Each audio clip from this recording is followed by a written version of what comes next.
Let's talk now with NBC10 political commentator Sue O'Connell. So on the campaign trail, then candidate Trump said he could bring an end to the war in Ukraine on day one. I mean, he even said Putin wouldn't have invaded Ukraine had he been president at the time.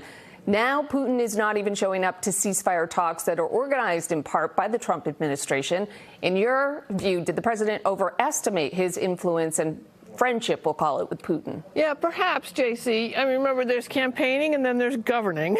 And Trump supporters are now noting that the day one campaign promise was more of an aspirational exaggeration to show how important the issue would be. And it is. And my Russia experts, they always caution me to consider the Russian government as a criminal organization rather than a functioning nation. And I'm not sure that Trump gets that same advice, but he's a transactional president.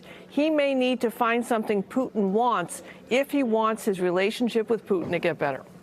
So why isn't Putin taking advantage of these talks, especially since President Trump appears willing to give him much of what he wants for very little in return? Well, Putin watchers tell me they never really expected Putin to show up in the first place, and even Trump has walked back that expectation that Putin would show up. Look, we're working from the assumption that Putin is interested in peace or at least a ceasefire, and I think his absence says otherwise. So what else can the U.S. do, Sue, to force Putin to get to the negotiation table? Yeah, I'm told that if the conditions can be created where continuing the war becomes too costly and they offer some diplomatic off-ramp that allows Putin to save face domestically, it could work. But that will only happen when Putin decides his military objectives are unattainable or those costs become unsustainable. NBC10 political commentator Sue O'Connell. Sue, thank you. You're welcome.